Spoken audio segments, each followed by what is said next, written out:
दिनांक 24 अगस्त 2022 को माननीय सुप्रीम कोर्ट में कोर्ट नंबर 15 के सीरियल नंबर 12 पर बीएड अभ्यर्थियों के प्राथमिक शिक्षक भर्ती एलिजिबिलिटी मैटर पर जो सुनवाई हुई थी उसका कोर्ट ऑर्डर आ चुका है। ये कोर्ट ऑर्डर बहुत महत्वपूर्ण होने वाला है आने वाली सुनवाई को लेकर के, क्योंकि इसमें कुछ ऐसे पॉइंट्स मेंशन किए गए हैं जिसके बाद से इस पूरे मामले का रुख बदल सकता है। क्या है पूरा मामला, और साथ ही पिछली सुनवाई के दौरान एनसीटी ने जो पूरे मामले को राष्ट्रीय मुद्दा बनाने की कोशिश की थी, जिसमें यह तर्क दिया गया था कि उत्तर प्रदेश, बिहार समेत कई ऐसे राज्य हैं जहां पर शिक्षक भर्ती में बीएड अभ्यर्थियों को शामिल करते हुए उनको चयनित किया जा चुका है और वो सर्विस कर रहे हैं, मतलब सिस्टम में एज ए टीचर कार्य कर रहे हैं। तो क्या एनसीटी के 28 जून 2018 के नोटिफिकेशन, जिसे माननीय जोधपुर हाईकोर्ट ने रद्द कर दिया था, तो अगर उसको रद्द किया जाता है तो ये सभी राज्य में जो चयनित अभ्यर्थी हैं, बीएड अभ्यर्थी, वो प्रभावित होंगे। और इस पूरे मामले को किस प्रकार से सारे राज्यों में एक साथ हैंडल किया जा सकता है, इस पूरे मामले पर माननीय सुप्रीम कोर्ट का क्या नजरिया है, ये जानना आपके लिए बेहद जरूरी है। इसके बारे में एक टेक्निकल एनालिसिस करने जा रहे हैं, अंत तक जुड़े रहिएगा। नमस्कार दोस्तों, मेरा नाम है नीरज और आप देख रहे हैं कैरियर बिट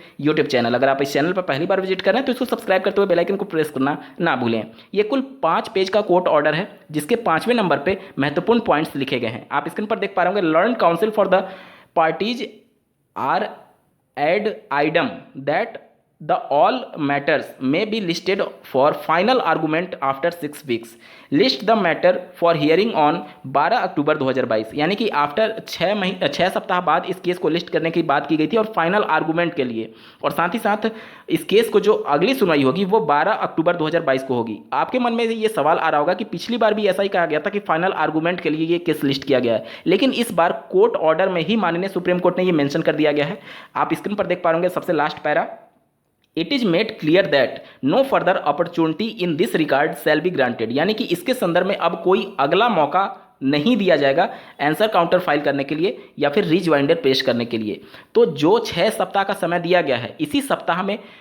6 सप्ताह में सभी राज्य सरकारों को और केंद्र सरकार को, एनसीटी को, बीएड के वकीलों को, डीएलएड के वकीलों को अपना पक्ष रखना होगा और सब कुछ बातें क्लियर करनी होंगी। 12 अक्टूबर 2022 को अंतिम रूप से सुनवाई हो सकती है। क्या कुछ महत्वपूर्ण पॉइंट है, इसके बारे में एक बार बात कर लेते हैं। देखिए, आप ये बीच वाला पैरा देखिए, meanwhile union of India, NCT, different states, board of secondary education और अदर प्राइवेट पर्सन्स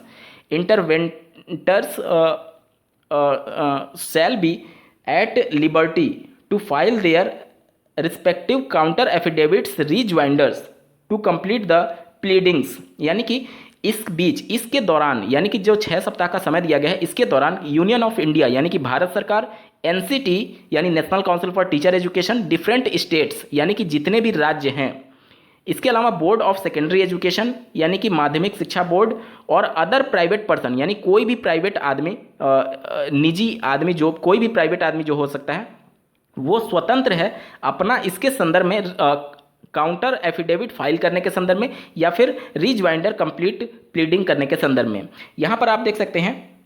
इसके बारे में ये सभी को मौका दे दिया गया है, चाहे आप किसी राज्य सरकार से संबंधित हो, किसी बोर्ड से संबंधित हो, कोई भर्ती कराने वाला बोर्ड है वो भी स्वतंत्र है। इसके अलावा जो प्राइवेट आदमी है, मतलब बीएड अभ्यर्थी जो चयनित हुए हैं, वो भी स्वतंत्र हैं कि माननीय सुप्रीम कोर्ट में जाकर के अपना पक्ष रख सकते हैं, क्योंकि 69,000 सहायक अध्यापकों की भर्ती में उत्तर प्रदेश में और बिहार में 6वें चरण में बीएड अभ्यर्थियों का चयन हो चुका है। और उत्तर प्रदेश की बात करें तो लगभग 2 वर्ष का समय होने जा रहा है जब ये बीएड अभ्यर्थी इन सर्विस टीचर्स के तौर पर कार्य कर चुके हैं। तो इन सबको हटाना बहुत एक तरीके से उलझने वाली काम होगा, मतलब कि पूरा मामला ही उलझ जाएगा इन सब से लेकर के। इस वजह से माननीय सुप्रीम कोर्ट ने इन अभ्यर्थियों को भी मौका दे दिया है, प्राइवेट पर्सन इसीलिए लिखा गया है कि कोई भी व्यक्ति विशेष जाकर के माननीय सुप्रीम कोर्ट में अपना पक्ष रख सकता है और इसके बाद कोई किसी को अपना पक्ष रखने के लिए मौका नहीं दिया जाएगा माननीय सुप्रीम कोर्ट के द्वारा।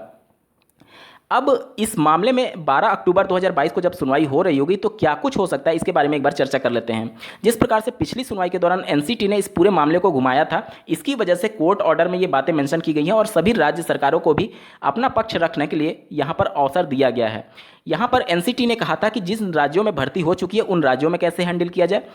लेकिन एनसीटी इस बात को एक तरीके से समझने में भूल कर दिया कि जिस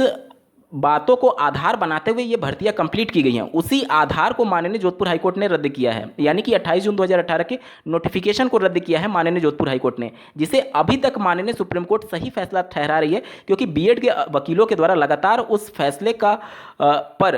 पर रोक लगाने की मांग की गई थी, जिसे माननीय सुप्रीम कोर्ट ने लगभग 3 से 4 सुनवाई के दौरान लगातार उसको खारिज कर दिया है। यानी कि उस माननीय जोधपुर हाईकोर्ट के फैसले को अभी तक सही ठहराया है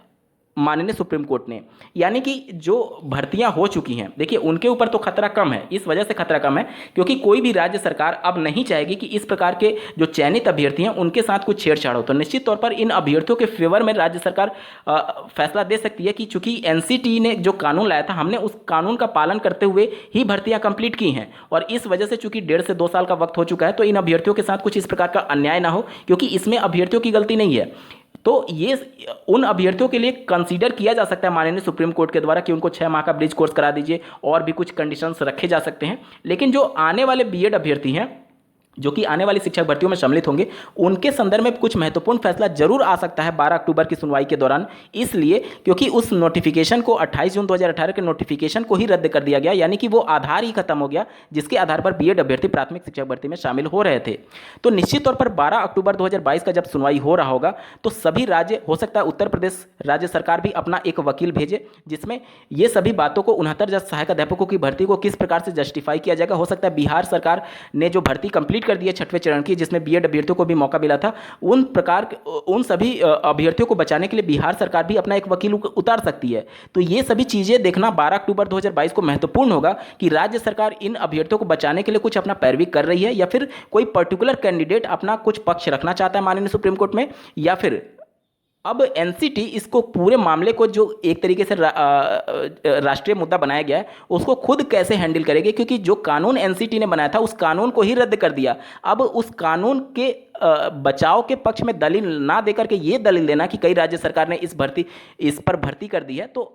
कानून तो आपका था, आपने गलत तरीके से बनाया था। अब कानून को सही ठहराने के बजाय आप उन तर्कों के ऊपर चर्चा कर रहे हैं जिसको लेकर के पहले ही मामला माननीय जोधपुर हाईकोर्ट ने उस मामले को रद्द कर दिया है। तो निश्चित तौर पर यह मामला उलझाने से अब कुछ फायदा नहीं होगा, क्योंकि माननीय सुप्रीम कोर्ट भी अब इसमें काफ़ी सख्त रुख अपना चुका है और साफ शब्दों में लिखा है कि 12 अक्टूबर के बाद किसी को भी अतिरिक्त समय नहीं दिया जाएगा अपना आंसर काउंटर फाइल करने के लिए। यानी कि अगली डेट पर जब सुनवाई होगी तो एनसीटी भी अब इस मामले को ज़्यादा घुमा नहीं पाएगी, या फिर कोई भी डीएलएड के अभ्यर्थियों के वकील भी अब इस मामले को ज़्यादा घुमाने की अगर कोशिश करेंगे तो घुमा नहीं पाएंगे। मतलब जो फाइनल होगा वो 12 अक्टूबर 2022 को फाइनल आर्गूमेंट हो सकता है। इस पूरे मामले को आप किस नज़रिए से देखते हैं कमेंट के माध्यम से जरूर बताइएगा, और ऐसे ही महत्वपूर्ण अपडेट के लिए इस चैनल को सब्सक्राइब करना ना भूलें। इस वीडियो को देखने के लिए आपका बहुत बहुत धन्यवाद। भगवान करे आपका दिन शुभ हो।